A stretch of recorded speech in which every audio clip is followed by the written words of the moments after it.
Hey, Nathan, guess where I was at? I'm going to guess, I don't know, the throne at your home? Well, I was there every day, but A place that you rule. I was also just in Rome. When Roman's in Rome. Yes, driving the new Lamborghini Revuelto, which is a mouthful. That's a hard name A V and a W together is not natural, at least for us. For us, yeah. And I was there because this is the replacement for the Aventador. Which I finally learned to say properly, and now that I have, they have this whole new name, which is crazy. But the car, it's nuts. It is nuts, and I did a couple things, which we'll show in this episode, because, of course, this appears both as a podcast and then on our YouTube Talk channel, TFL Talk. I did a walk-around of the car. Oh, okay. And because the car is crazy complex, I interviewed the chief technical director for Lamborghini. That is awesome. But before we get to that, I wanted to mention something very important. What's that? This is our 200th episode. Wow. 200th. Wow. Well, how many years is that? 52. It's like 4 years. It's a lot of years worth of doing this, actually. Of podcasting, yeah. Yeah. And do you feel any smarter because we've done this? No, quite the opposite. In fact, I want to apologize to everybody for all the brain cells we've killed of yours. In addition, though, I do want to thank everybody out there, including all those who have supported us on Patreon. Thank you guys so much. Without your support, without you guys tuning in, we wouldn't be doing this. Yeah, you guys are the best, and we appreciate you coming here to the podcast to kind of get the behind the scenes, inside what's happening at TFL. So let me tell you something I noticed. Please. First, about Rome. I feel like every smart car in the world and every Mini in the world is in Rome. And rightfully so. Because the streets are so tight. Exactly. So you think you go to Rome and see a bunch of Fiats, maybe a bunch of Fiat 500s. You see the old ones, the Cinquecentos. I don't see the new ones. I certainly don't see I didn't see the new electric ones. But man, there were a lot of smart cars and a lot of Minis. And the smart cars were actually parked butt into the curb. Yeah, well, that's because the Italians can do that. They're like, yes, look what I can do. And then when you see the odd American car, it just looks gigantic. It does. Yeah. I saw a cheap Cherokee, which isn't all that big, right? No, it's not. The new one, right? Yeah. Actually, there's a lot of Jeeps in Rome, surprisingly. I think Jeep does well in Italy. Well, FCA and all that whole combination, I think, is part of it. Fiat, Chrysler, right? Which is now, of course, Stellantis. Yeah, but yeah, I was amazed at all the little tiny ass cars, and they're all like banged up all to hell. Yeah. I think it must be like New York, where it's really hard to have a car. Yeah, but once you start moving towards the countryside, you see different vehicles, which is what I've noticed, especially when you go to places that aren't quite as popular as Rome. At least the last time I was there. By the way, I know where all the Fiat 500s are. All the Fiat 500s have moved to Germany, which really? Makes almost no sense. But like in the eastern part of Germany, going towards Jena and those areas, it's Lower Thuringia, I think they call it. That's like where all the Fiat 500s went is in that area. I don't know. And all the smart cars and Minis went over to Italy. Rome. Yeah. All right. So, hey, do you remember a few years ago when the Acura NSX came out? Yes, I do. And it was very technically advanced. It had two motors. It had torque vectoring, not by braking, but by actually speeding up or slowing down the motors on each of the front wheels. It had this big, 500 plus horsepower V6 in the back. And everybody just kind of said, this car is not what we wanted. It's not what we, expected from the next NSX. Yes, but at the same time, I noticed that people really started to hate the fact that it was going away when it was going away. Now, the new Corvette E-Ray. Yes. It's got battery and two electric motors on the front wheels, torque vectoring. Yeah, sounds sort of familiar. And so did the McLaren P1? Yeah, one of the McLarens, yeah. Well, guess what? What they did with the Lamborghini Revuelto was they took their V12 and turned it 180 degrees. So, where you would have normally the transmission poking up out of the tunnel, they got rid of that, flipped the engine around, and put a battery in the tunnel. It's like a 17 kilowatt hour battery. Then put two electric motors on each of the front wheels, put another motor, and made it through this very trick. And that's why I'm interviewing in this podcast, the director of technology, because it's a very complicated dual clutch with the motor also as part of it. Gave it four-wheel drive. Gave it a top speed of this. Get this, 350 kilometers. So that's 200 and Well, unofficially 23 miles an hour. unofficially 223. 23. That's what I got told with a nudge, nudge, and a wink, wink. 0 to 60 in like 2.5 seconds. Jeez. 11 kilometers of all electric range. So 7 miles, 6 miles? Yeah, with a top speed of 80 kilometers in electric, and a plug so you could actually plug it into the wall, which ironically is in the frunk. So like you really can't do it on the street because you'd have to open your frunk to plug it in. Oh, so you actually have to pop the hood or well, the front trunk or whatever? Yeah, and so That's a little, okay. Yeah, so basically this car is designed to be never plugged in, but if you really had to and you really wanted to, you could plug it in. Can we call it a compliance car? Well, it's got 1,000 horsepower. I know, but I mean, imagine it. I don't know if that battery is large enough to get the discounts for certain programs that are out there. Like, hey, if you have a plug-in hybrid, you actually have a small discount coming. So I don't think that's the case. So I was a little terrified because they took us to a track about an hour and a half outside of Rome, and they separated us into 3 groups, and of course I was in the first group. Yeah, of course. And jet lagged, and very early in the morning they threw me in the car and said, "Go at it." Okay. And I think Paul would have had a ball. I was like, "Oh my God, I hope I don't wrap this thing, around the racetrack in a way that is not fixable." They put a Lamborghini race car driver in front of me who was really nice, and like most Lamborghinis, I don't fit, Nathan, with a helmet. They gave it a little gurney hump to make it a little bit taller. Yeah, I can see it. But basically, the only way I could drive that thing was to lean the seat all the way back. And of course, I had the sports seat, not the comfy seat, right? Right. Which I don't fit into very well. So I know I'm whinging. I'm in Rome, the capital of gelato, and I'm whinging about driving a race car around a racetrack. But you got to keep in mind that you don't want to have your face tweeted around, or I'm sorry, X'd around the world when you put it into a barrier because you're kind of jet lagged and not necessarily. You're not functioning on all cylinders. Yeah. Anyway, so I was like laying back, helmet on, following this, and I was too scared actually to look down. But then a little video. We've got a little POV video coming up, and I think I got up to 253 kilometers. All right. Okay. On the straightaway. But the good news is that it's very easy to control because of the torque vectoring. So it actually does a lot of good stuff to keep you on the track and make you look like you're Verstappen when you're not. Okay. Well, before we get to Max and before we get into the next to the video clip that we were talking about, yes. Quick question for you, and this is the most important one that I have for the entire thing. Uh-huh. Does it feel like a Lamborghini? Yeah, so it's kind of a hybrid. It is a plug-in hybrid. And because of that screaming, we've got sound of that too, 12-cylinder, it definitely feels like a Lamborghini. Don't worry, they have not toned it down.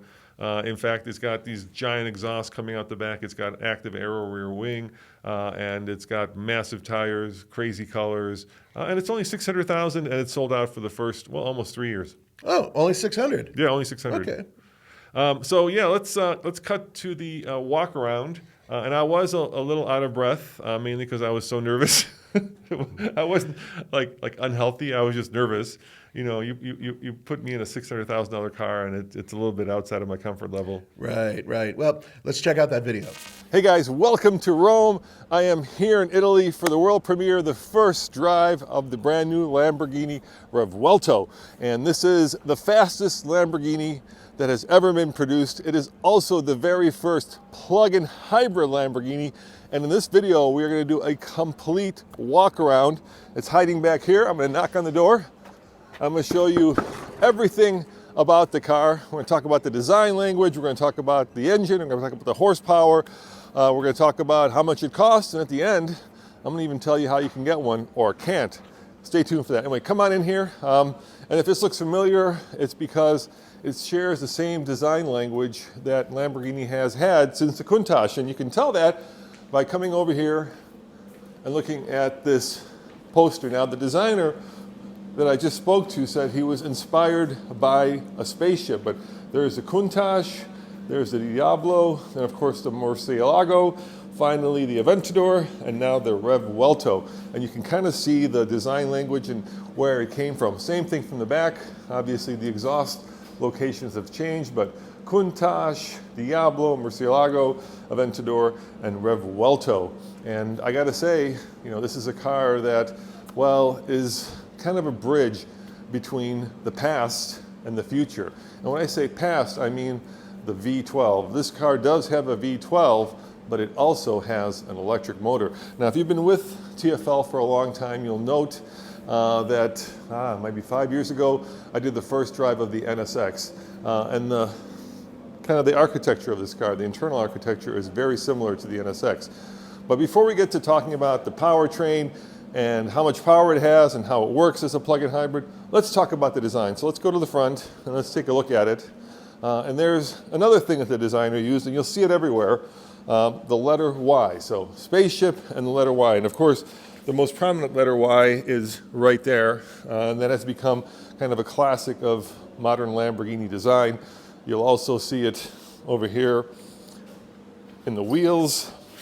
So once again, the letter Y. And by the way, you can have two setups. You can have 21s in the front and 22s in the back, or you can have 22s in the front and 23s in the back, depending if you want performance or streetability. More Ys, of course, right here in the taillights. Once again, a Y, and it's just very Y-ish. Everywhere you look, you can kind of see a confluence of the Y and of the modern spaceship design. The designer was also proud of this, which is kind of the hump, and I just spent, about half hour on the track, and the hump here, once again, the Gertie hump, if you're looking back into the days of old racing, allows you to have a little bit more room when you're wearing a helmet. Now, the car is a little bit bigger than the Aventador, a few centimeters bigger, and quite a bit wider, and that gives it a really, I think, interesting stance and a lot of road presence. Now, here's the interesting part. You may be thinking to yourself, what's different about this? Is this car that different from the Aventador? And it is. It's a completely ground-up design. So everything, both on top of the skin and underneath the skin, has changed from the Aventador. But perhaps the most interesting thing that has changed is right here under the hood. By the way, carbon fiber. Check this out. Look at this. Yep. It's got a plug. And that's because this car has a 3.8 kilowatt battery, and the front wheels are not connected, and you can hear it out there. So if you hear the sound of an angry V12, it's because, of course, we're at the racetrack. But I was saying, so the front wheels are not connected with a drive shaft to the rear because this vehicle has not one, not two, but three motors.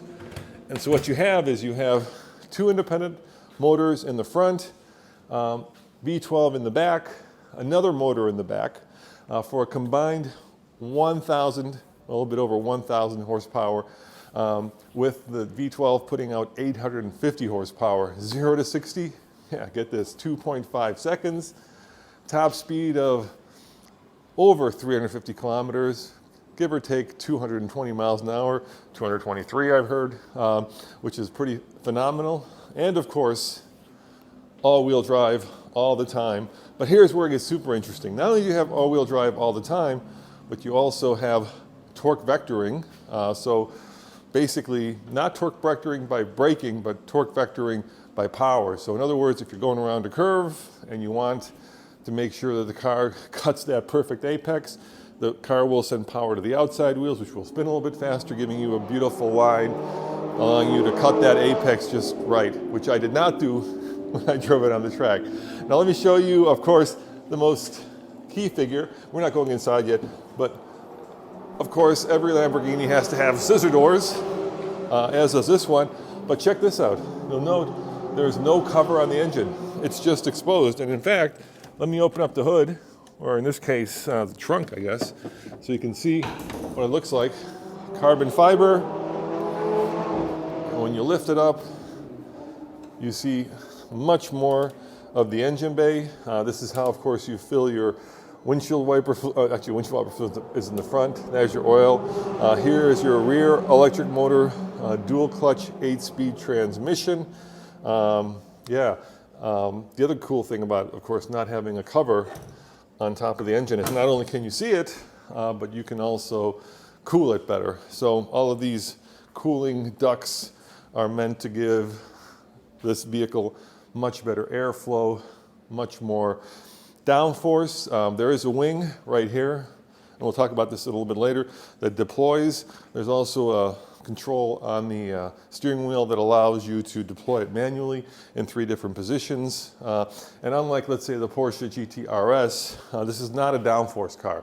So it's not a car that generates a ton of downforce, so when you're going around a corner quickly, you've got all this downforce pushing it down. It does generate a little bit of downforce. My favorite feature, you can probably guess it, are these 2 enormous exhaust pipes. Look at that. And you may be thinking to yourself, it's pretty cool to have exhaust pipes here, but you've got the spoiler right on top of it, and all that heat coming off could potentially damage that. And Lamborghini has thought of that and has actually created an exhaust system that won't damage the spoiler. Now, besides the cool and unique powertrain, you also get rear wheel steering. So not only do you have torque vectoring, but also rear wheel steering. About 0.5% or less when you're on the racetrack, up to 5% of either, this is in-phase steering, so imagine these are the front wheels, or out-of-phase steering where they turn like that, making for easier parking, because this is a very wide and fat car. All right, let's go on to the inside. Matteo, why don't you hop in there next to me and I'll kind of show you the inside of this car. Lamborghini says what they've done is gotten rid of many of the buttons, but kept the ones that are important. So for instance, the way you start the car. If you're a fan of the Aventador, this is very jet fighter-like. Starter button right there. A little placement for your Lamborghini key right there. You've got your hazards here, and you got your regular fuel flap.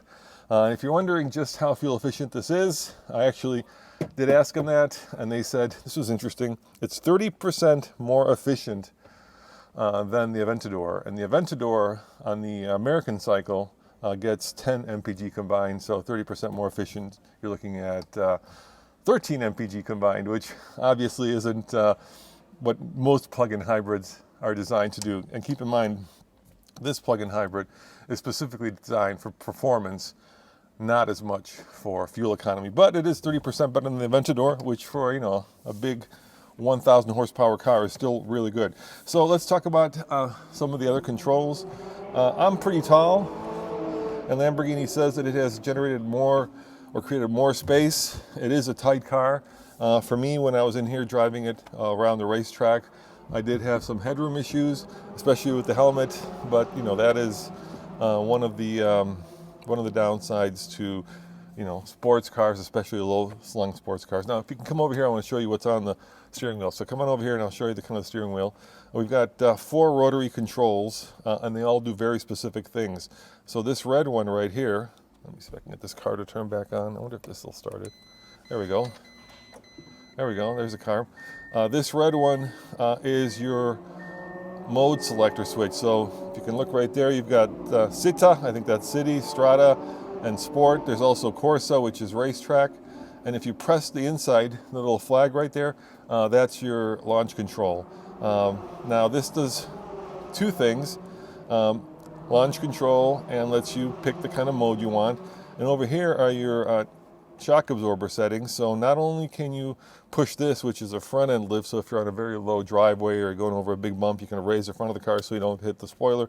But then if you rotate this, you can change the damping on your shocks, so you can have, let's say, sport mode with much more comfortable shocks, which is kind of interesting. Over here is your EV button. So if you push this, you can go all EV. And that's kind of interesting. The battery, like I said, is 3.8 kilowatt hours, and it allows you to either do recharge, you can see that right there, recharge, hybrid, or performance. Now in pure electric mode, the car will go about 11 kilometers on battery power only, and up to about 80 miles an hour or 130 kilometers. Or you can go in hybrid mode, of course, which allows you to use both the engine and the 3 different motors. Or you can go in performance mode, which is what I was doing, which allows you to actually use the battery to get as much performance out of the car as possible. The battery lives right there in between the front of the car and the back of the car. And Lamborghini says it's got about a 54 46% weight distribution. So not that ideal 50-50%, but there is a big battery here, lithium ion. It's also cooled, so it should last. And the thing that Lamborghini was really stressing about this car is that when you're on the track, you'll never deplete this battery. You'll in fact run out of fuel before you will run out of battery power. Now, paddle shifters, of course, 8-speed transmission, and perhaps one of the coolest things on here, let me see if I can get to that. If I can get to that screen, oh, maybe it's 2 fingers. What you can do is you can swipe, where is it here? Maybe it's over here. There we go. No, that's the climate control. That's not what I want. Okay, I'm not great at this. Oh, here it is, vehicle. So there's your vehicle settings. There's your dynamic settings, and now we do have 3 screens. So let me show you. So right here is the speedometer. This tells you that I'm in park right now, but what you can do is you can like take 2 fingers, for instance, and take this G meter and swipe it over there, and it appears right there. How cool is that? Or if you want your TPMS, you kind of swipe over, and then it's over there. Same thing, if you'd like it to appear over here, you could take it, and it'll show up. If I can get to the right screen, which I don't know how to do, it'll show up over here. So I remember watching Star Trek and seeing people kind of flipping screens from different features of screens, and you can do that in this car as well. Like I said, 8-speed transmission, and then back here you've got buttons as well, which allow you to control whatever side screen you have. So if you have like your radio set up over here, you can control the radio, and if you have something else set up over here, you can control that. Now, the interesting thing, and let me, come on over here, Matteo, let me show you them this. I change it. Okay, yeah, come on around. Yeah, come on around, Matteo. It'll be easier to show. Matteo is my videographer today. Thank you very much. If you come over here, like a Tesla, those are your turn signals. So Tesla obviously pioneered, or maybe they weren't the first, to put turn signals on the steering wheel, and Lamborghini has copied that. And you may be wondering what this stalk is, because it goes up and down like in turn signal stalk. That is actually your cruise control. Now this is the first Lamborghini to have full ADAS, in other words, blindside monitoring of the road, so you can stay within the lanes. Not full self-driving, but nevertheless a lot of the controls that most modern cars have.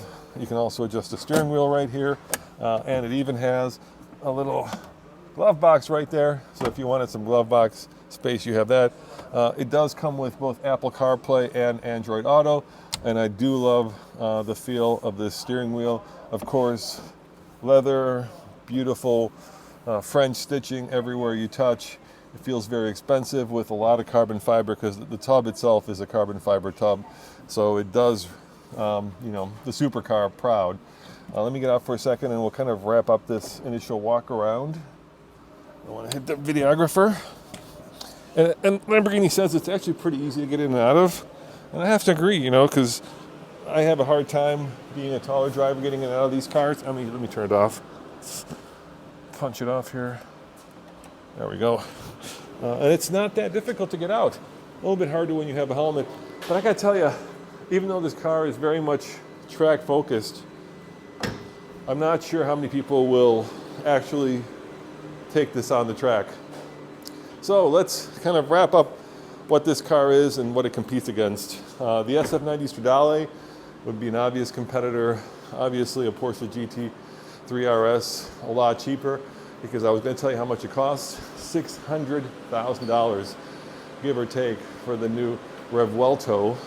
The downside to that is, if you're looking for one of these, Lamborghini says that they have pretty much sold out the first 2, maybe even 3 years of production. So unfortunately, this beautiful car is already sold out. I guess people really want a car that's kind of this hybrid, not just in terms of what it is, but in terms of where Lamborghini's going. Now, you're going to hate hearing this, but it's true. The auto industry is going electric, and this is kind of a bridge. So if you still love the passion and the power and the performance of that giant engine in the back, and get 6.5 liters, 850 horsepower, you can get it. And if you want the technical sophistication of having a car that runs on electricity and then has torque vectoring, has 4-wheel steering, and is computer controlled so that you can get the most performance out of it on the track and at the same time have a comfortable driving experience. Well, this could be your car. Delivery should start before the end of the year. And I got to tell you, I really want one. I just don't have $600,000 to spend on a car. But it's absolutely stunning. Certainly everything a Lamborghini should be. Maybe if you can show them kind of going around the track. Oh, look at that. Over there is the LM, what is that, 2000? The Rambo Lambo. Do you see it, Matteo? Hiding behind the Urus, the red car? Let's show them the car on the track. Actually, let's go, you know what, let's go to the front. Let's show them the car on the track so you can see what it's like when it's on the track. And you can listen to it, because the sound of that engine is just glorious. So let's go see what they look like. They're all over here. Many colors. I think they said up to 400 different colors to choose from. I love this matte gray color, but I'm kind of a fan of the orange, even though the yellow is pretty good. So these guys should be leaving pretty soon, and we'll get a sense for what it sounds like. There he goes.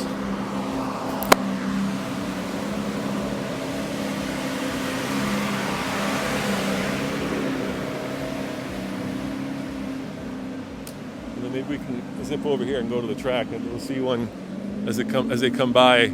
This is a very fast track. The straightaway, I think you get up. You know, I was driving it and I was too scared to look at the speedometer, but I bet you it's, you know, well in the 200 kilometer range.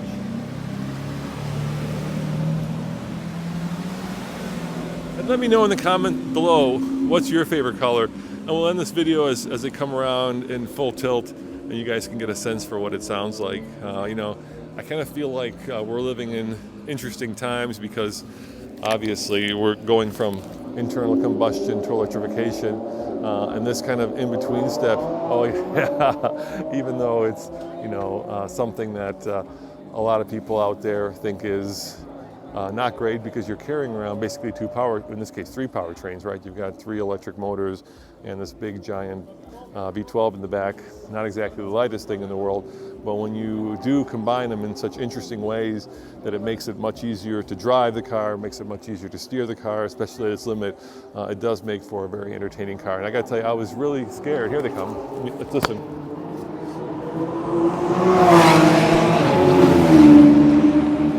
We'll wait for the next one. Here comes some more. Yeah, we'll show them.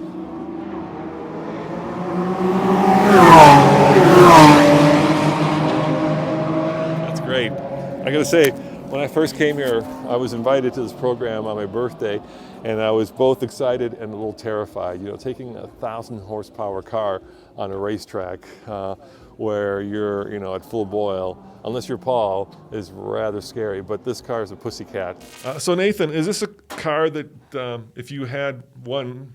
Well, as of this taping, there was a $1.7 billion lottery that somebody won. If you had won that, would you go and kind of bribe your way into buying one of these so that you could get to the head of the line? Or would you, you know, it competes like with the, I think it's the SF90, Ferrari.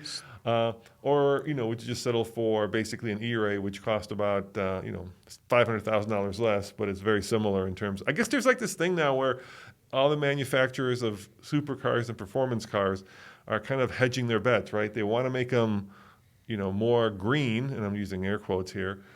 So they still have electrification as part of the vehicle, but it's used to actually increase performance, not to actually make it any less. I mean, I don't know what the fuel economy is, but I did ask can you guess? Okay, here, let's play a game. Can you guess what the Aventador was combined? 11.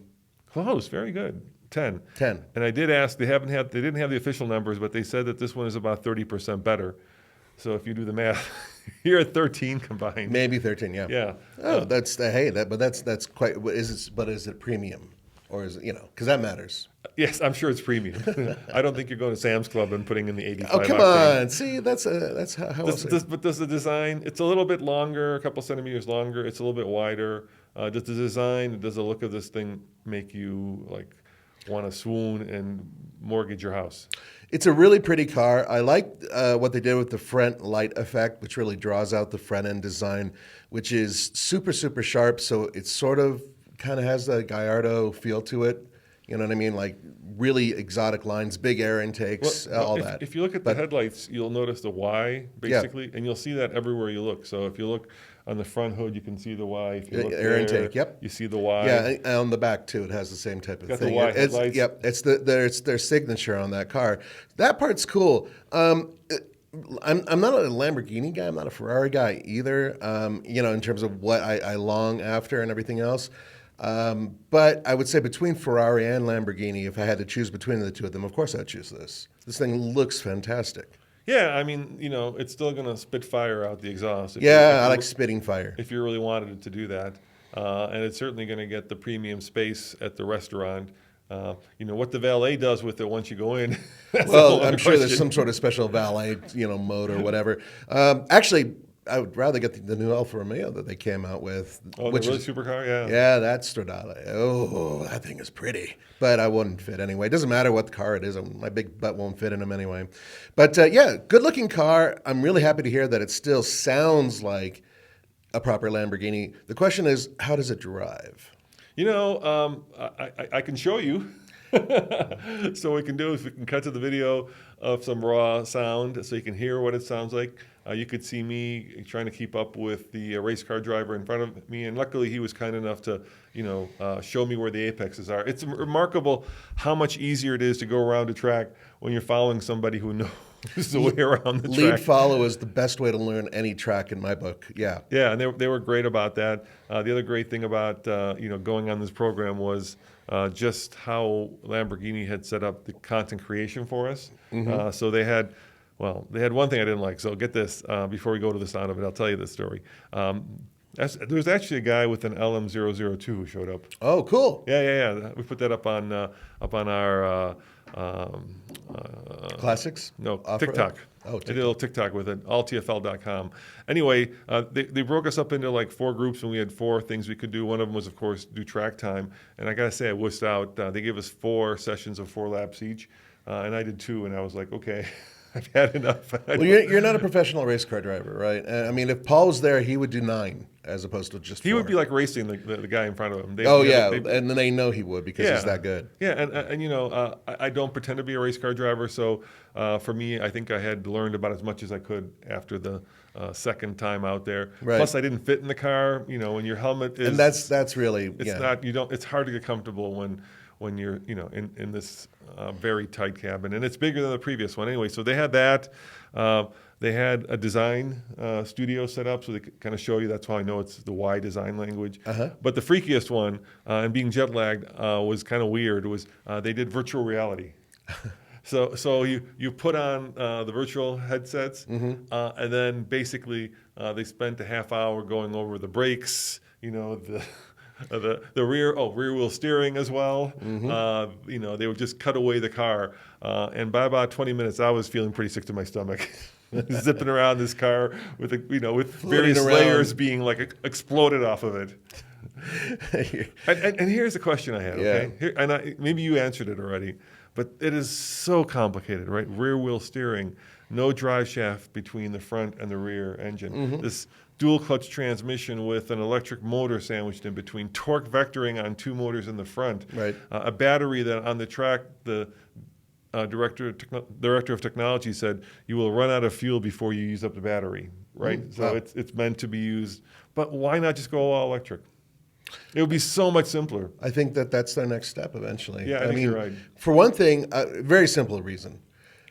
People who buy a Lamborghini want a Lamborghini. So they don't want an electric car that can go really fast. They want a V12. They want the V12, or they at least want a V8 that sounds, like a monster. Their best-selling vehicle is their V8, which is in the Urus. I mean, that thing is outselling everything else they've ever produced. And the whole point of Lamborghini is to be folly and crazy and out there, and everybody's looking at you. And if you're cruising by in it's about flexing. Maybe flat can't stand that term, but yeah, it's about showing off, right?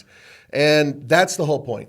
So I would say that they're waiting as long as they humanly can until they absolutely must only build electric vehicles. Then they will. Do you remember when we had the Murcielago a long time ago? The guy brought it up. I think it was either a Murcielago or what was the other one, the later one? There were two of those in that. No, it was a Murcielago. And he showed up and he didn't have his shoes on. I don't know if it was, we did it like, this is a long, long time ago. Yeah, I remember hearing about this. I wasn't there for that. Yeah, and I was like, why aren't you wearing your shoes? And he's like, I can't fit he had big feet. I can't fit my shoes in the footwell without taking my shoes off. So he showed up and he was driving a barefoot. And this is the thing, right? Lamborghinis have always been about going in a straight line, kind of like a muscle car, an Italian muscle car, with a lot of design and showing off to your friends and showing off to the rest of the world. Whereas Ferraris, because of their Formula One, right? Enzo has always been more of a race car driver than I don't think he cared about the road going cars for a long time. He didn't really want to ever build them. He had to. But here's the kind of the conundrum of this car.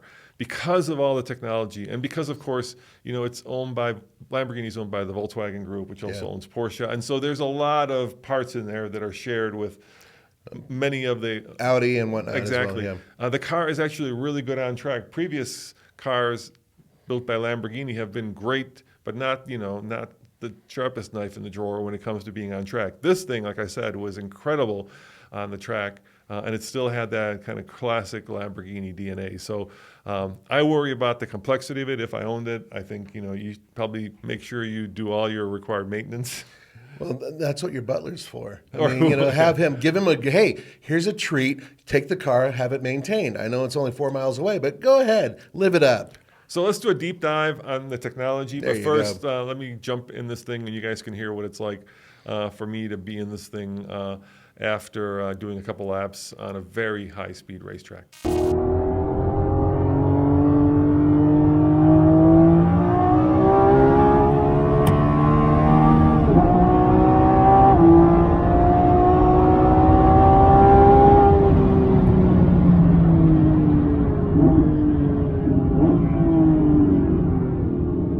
So what's it like to drive a Lamborghini Revuelto on a track? Well, it's quite exhilarating. But in a lot of ways, for somebody who's not a race car driver like Paul, who we usually use, it's actually not as terrifying as you may think because of the weight distribution of the car, and mainly because of the all-wheel drive. It can send power to the rear, it can send power to the front wheels, it can do torque vectoring, and it makes going around a track much easier for novice drivers like myself. But does that make it any less exhilarating? In some ways, yes, but sometimes being terrified can be fun, but oftentimes being terrified is just being terrified by a 1,000 horsepower car.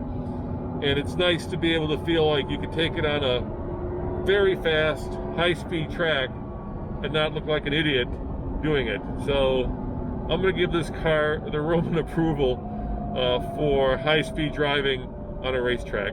My name is Ruben Moore. I'm the Chief Technical Officer of Lamborghini. Well, thank you very much for taking the time to show us the new Revuelto. Did I say that right? Yeah, it's really excellent. Okay. The pronunciation is excellent. And does that come? Is that a bull? Is that Exactly. Based on our tradition, we always use bull names for the cars, and also this was a very successful bull. And on top, it has the meaning in Spanish. Revuelto is something like mixing up, Mm-hmm. Therefore, we mix up, let me say, the best of the combustion world, the V12, with the electrification, bringing into the new concept. So we're here at the racetrack outside of Rome, where we've just been driving the new car. And obviously, this is a replacement for the Aventador. Yeah. But you guys have made the car faster. You guys have made it more powerful. You guys have made it more fuel efficient. Yeah. And you guys have made it actually better on the racetrack. Right. And you're the man who's done that, technically. Yeah, not only me. I You mean, and your I have team. a huge team, so I it's know. always not a single one-man show, So why don't we show them the car so they can see it? So from a design standpoint, I noticed that the Y is very prominent. Yeah. Yeah, you want to show them the Y material? Just show them that you can see the Y in the headlights. You can kind of see it and everywhere you look in the car, there's a Y in the wheels. Yeah, exactly. I mean, the Y, we have two characteristic shapes. It's a Y shape and the hexagon. Yes. This is based on the history, always some iconic elements that we use in some cases to underline our characteristic shape of the car. So would it be fair to say that this is a car that's kind of a bridge between internal combustion and electrification? Because you've got kind of the best of both worlds here, right? Yeah, exactly. You've got that traditional V12, and you've got three electric motors, two in the front and one in the rear. That's very technical. There's a lot going on, and you've got rear wheel steering. Yeah. You've got true torque vectoring, not by braking. Yeah. So tell me about how you decided to do the next and the fastest Aventador like that. I mean, to be honest, you're right. It's from the complexity a very advanced drivetrain. And we have decided to go in this direction to avoid any compromise. Because we said, okay, if a Lamborghini goes in the electrified world, it has to have advantages for the customer. So not only the good numbers on the paper. So real performance consistency, and also very high level of emotions. Because we know that we and our customers love that the car has a character. We didn't want to lose this character in the, let me say, only by introducing new technology. So for us, the fundament was improving the performance, improving the drivability, the driving thrill, remaining and even increasing the level of emotions. Well, let's go inside, we'll close the door, and we'll sit down and talk about that some more. Yeah. Because it's going to get loud. Can you close the garage for us, do you mind? So 3.8 kilowatt hour battery. How does the battery interact with the internal combustion engine? Tell me about the dynamics of that. I mean, first of all, I have to say that the main, I start always with the targets, because and at the end of the day, from the engineering perspective, you need to have a clear vision and mission. And based on this, then you define the components. Because it's not, if you start with the components, eventually you're limiting already. So what yourself. was the vision? I mean, the vision is to have, for sure, bring the performance on another level, but also to ensure the performance consistency. And performance consistency in this context means that the performance of the car has not to depend strongly on the state of charge of the battery. This was one point. And secondly, that we ensure that even under hard pushing driving conditions, you were pushing today very hard, you are not able to empty the battery. And therefore you end up with a number of recuperative energy that you need. Based on this, you decide the battery size and the electric motors, and then you end up with the architecture, not the opposite way around. So you set a goal, and then you bring in the architecture to meet that goal. Exactly. I mean, at the end of the day, all the single technology has to support the task of the car. And the task of the car is for sure to allow the best performance of every street Lamborghini, but also to have this kind of emotion involvement. So we've got some pretty impressive numbers, 0 to 60 or 100 kilometers in 2.5 seconds. Yes, right. Top speed around 330 kilometers, or about 350 kmph. 350, sorry. Even a little bit higher. Yeah. And like just over 220, 30% better fuel economy than the outgoing Aventador, which if you do the math is around 13 mpg. So it's not great. It's still a supercar. Yeah, I mean, for sure it's clear, but this was also part of the concept. We didn't want to have a downgrade from the performance perspective. We want to have more. We have more combustion power. We have on top the electric component, not only for the power, but also for the drivability. I mean, probably you can confirm that the drivability of this car is not only one step forward, it's even several steps forward compared to the predecessor. Yeah, now one of the things obviously that this car is not is a high downforce car, right? There is a spoiler that's movable, but it's not like a Porsche 911 GT3 RS. No, it's a different category. Yeah, it's a different category. So tell me about how you use torque vectoring to make it, drive better on the track. Yeah, I mean, at the end of the day, this is the key this is the reason why the car drives like it drives, because we use this flexibility on the front axle with two independent electric motors, axial flux machine, by the way, to control the positioning of the car following the trajectory what the driver wants to have. There are two different scenarios. Scenario one is the car recognizes, the driver wants to go in the corner, then we use the torque vectoring and the rear wheel steering To shorten the radius means we position the car that the car is easier turning in the corner. Which makes it feel smaller, makes it feel more nimble. Smaller, exactly. It feels much more compact. Yes. Much more It's a compact. big car. Yeah, I mean, for sure. Yeah. This is part also of the DNA because the Lamborghini is always an optical statement also. If you see the car, you have to say, okay, I respect, this is really an impressive car. On the other hand, what you mentioned, we use the torque vectoring in fast corner situations also to stabilize the car. So we make technically wise exactly the opposite. We are controlling the yaw angle in the sense that before the ESC, the control, let me say the control umbrella would jump in, we use the torque vectoring to position the car in a most stable way. And this gives you the impression that the car has subjectively more downforce from the stability so it feels point like of it has view more downforce. than in reality it has. And then you're not using downforce as much, which is also detrimental to power. Yeah, or top speed. I mean, you know that for our brand, also the top speed is a huge KPI. We didn't want to have because you have to live with compromise. If you build up a huge downforce car, you sacrifice the top speed. And in this car, we didn't want to sacrifice the top speed. Was it a challenge putting all these components into one car? Because when you deconstruct a car, there's a lot to it, right? I mean, it would be easier if it was all electric, right? Because you wouldn't have to marry all these different components. So you've got a dual clutch transmission, which is 8-speed. You've got a big internal combustion engine. You've got 3 motors. You've got a battery that you got to cool. There's a lot going on in this car. You got rear wheel steering. I mean, therefore, from the technical complexity, it's more complex than a full electric car. Yes. And for sure, also more complex than a combustion car. The real complexity, I have to say, is not so much, for sure, you have to package all the things, so you have to bring the hardware in the car. The real deal is the electronic interaction, and also then if you have the control strategy of the car, to do it seamless and homogeneous. Because there are also, the risk is that you lose a little bit, your way, and that the driver feels some strange movements, some strange reactions. I mean, I guess what you could get is a car that feels like it's being driven by a computer, right? Yeah, because there's so much going on. So nothing against PlayStation, but a little bit like you lose the computer game. Yeah? You lose the soul. Yeah, and this is something for sure we have to avoid as much as we can, because Lamborghini is about soul. I mean, we are always, also in the past, we were always about performance, but not only. We are not the brand that is defining the brand value, the brand positioning only via the lap time. For sure, we want to improve. We want always to beat ourselves, to beat the competitors. But it's not only about lap time. It's also about the smile of the driver during his driving.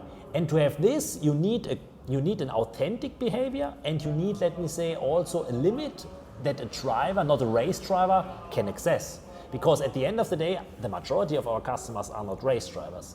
And if they cannot enjoy the car, sorry, it's not the right target. Do you think that this car has come along at the right time? So what I'm thinking to myself is, 8 years ago or something, there were these hypercars that were hybrids, right? The NSX is very similar to this in its makeup, the P1, but maybe those cars were just a little too early for their time. Mm-hmm.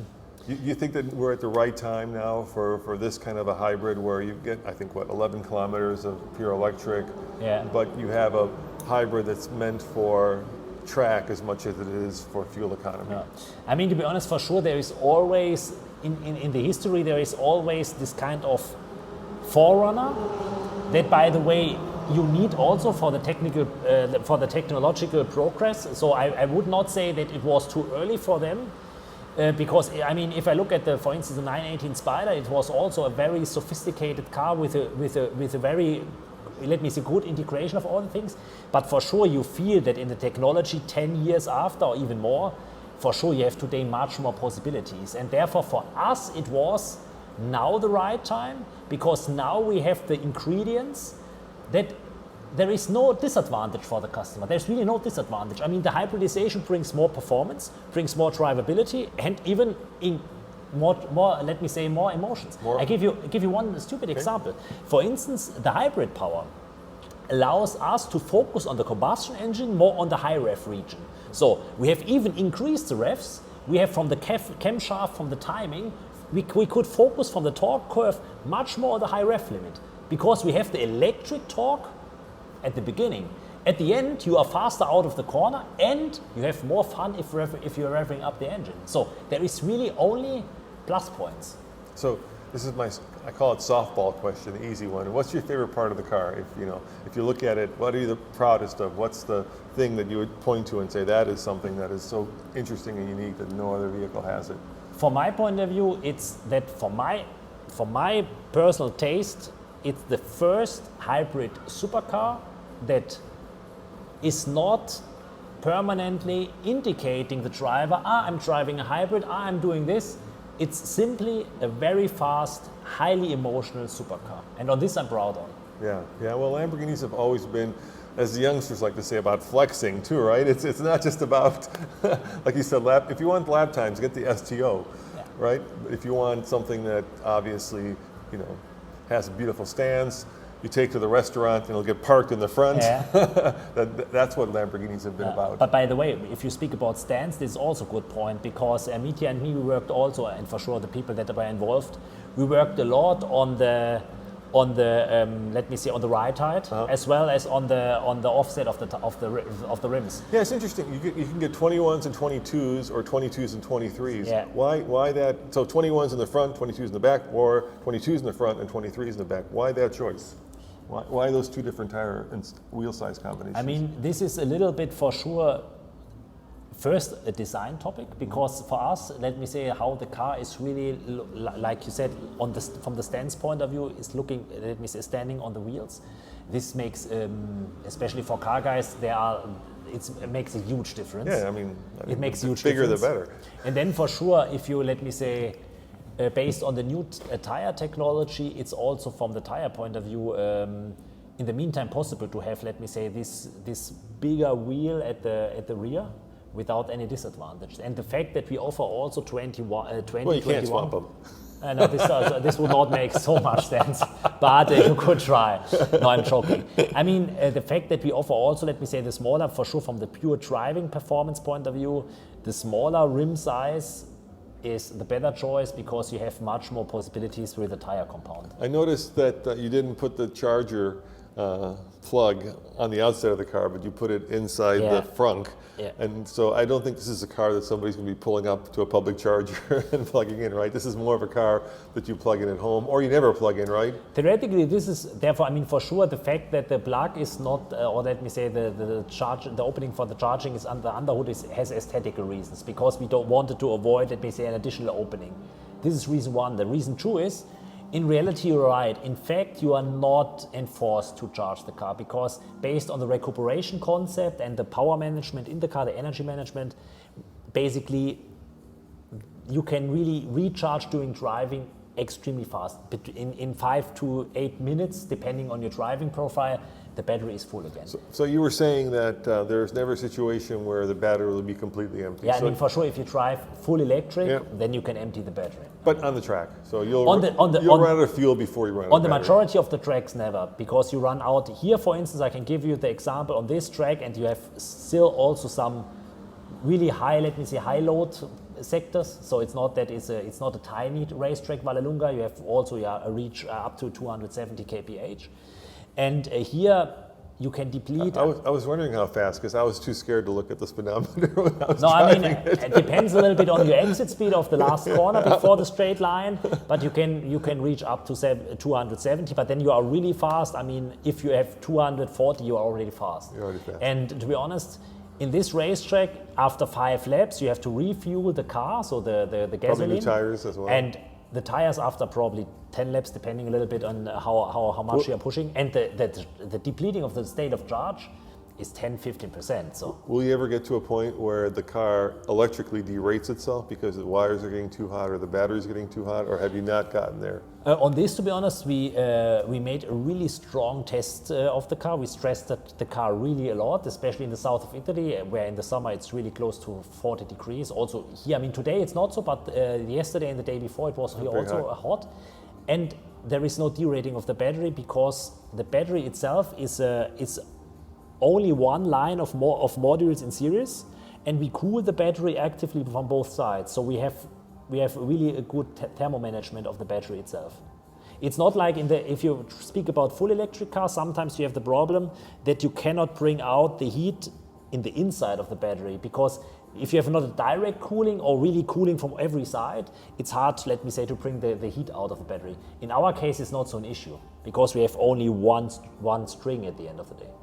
Now I noticed that you can also change the dampening on the shock absorbers. Yeah. And what you can do is you can pick like Strada, right, which is street, but you could also then get the kind of stiffness out of the shocks that you would have in Corsa mode. That's kind of cool that you can customize the you know how firm you want the ride to be based on not just the pre-program, but based on your individual needs. And this is also a thing that for sure today at our track day, it's not the main focus point, but I can tell you that also on this, the new Revuelto is a huge step compared to the predecessor, because the bandwidth between driving comfort and handling and performance capabilities is incredible.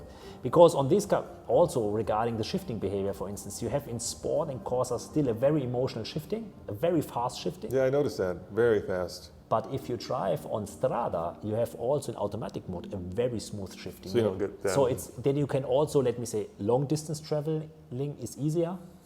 You're not so stressed. Also in the city center, you have not this kind of nicking. So it's really from the purpose that the customer can use the car, it's really an incredible step forward. Does the car have over-the-air updates? Can you update some of the things over the air? Can you change them? We have the over-the-air update capability in the car. I noticed it has CarPlay and Android Auto as well. Yeah. And full ADAS as well, which is cool. Yeah. Is that the first Lamborghini that has ADAS? All of the driver aids?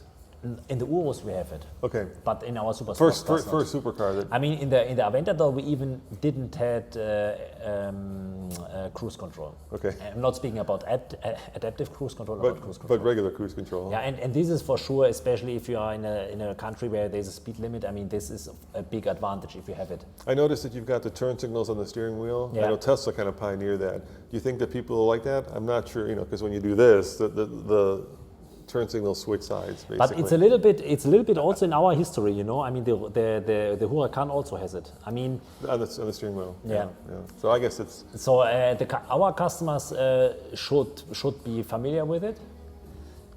We only have it at the Urus for sure. We don't have it. In the Urus we have a classical indicator, but in the Urus we have also, let me say, the steering wheel fixed pedals, and in our supercars we have the fixed pedals on the steering column. my favorite part, I think, on the car, besides the look of it, is how you can then swap some of the functionality. Like you take two fingers and you swipe from one side, and you take the app and you put it on the passenger side, or you put it on the driver's side. Yeah, this is also a thing. For sure, it's a gimmick, but it's something that also I really like, because especially the younger customer generation, they expect, even if you speak about a supercar, they expect that you have a coupling of your cell phone, that you have the latest state of the art of connectivity, that you can control the car with your app and so on. And I think also on this we are really benchmark in this segment at least. Now this car was ground up new, right? New chassis, new carbon fiber tub. And of course, Lamborghini is owned by the Volkswagen Group. Will this be shared with some of the other companies in the Volkswagen Group? Is this something that eventually Audi will get or Porsche will get, I mean, at the moment, for sure, first of all, it's a big advantage for us to be part of this group, because we can share competences, technology, but we can also, let me say, rely on the expertise, on the experience.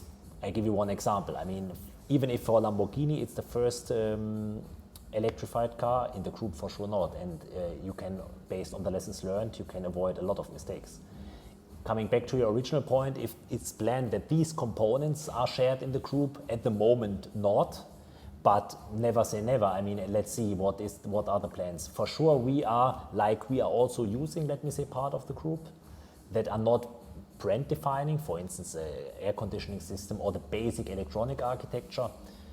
We are also providing the competence and the technology in the other way around. It's not in a one direction road.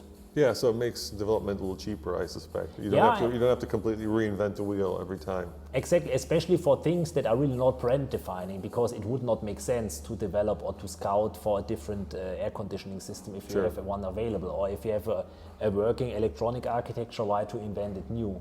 But for sure, for the things that are brand defining, like in the case of the Revuelto, monocoque completely developed by us, new gearbox completely exclusive for us, completely new, engine new, front axle completely new, battery completely new, so at the suspension. So at the end of the day, in the car, there is no carryover part, no relevant carryover part from the Aventador. Have you driven it on the Autobahn yet? Sorry? Have you driven it on the Autobahn yet? On the Autobahn, Yeah. yeah, for sure. No, have you driven it on the Autobahn? Yeah, for You sure. have, yeah? Yeah. What's it like to drive it on the Autobahn? To be honest, I mean, this is part of our test procedure. Not Yeah. only me driving, But for the sure, other engineers, but yeah. the others engineer also, but me also. I mean, I'm someone that also I want to know what I'm talking about. You know, I'm not someone that is only a PowerPoint engineer, Sure. that is only giving the results. I want to experience myself, and I can tell you that's amazing because the high-speed stability of this car is incredible. And also, let me say, for sure, the power, the acceleration. If you accelerate from 100, for instance, to 200, it's incredible fast. Well, thank you very much. I really was a appreciate it. pleasure. Yeah, thanks for taking the time. Guys, thanks for watching, and we'll see you next time. Ciao.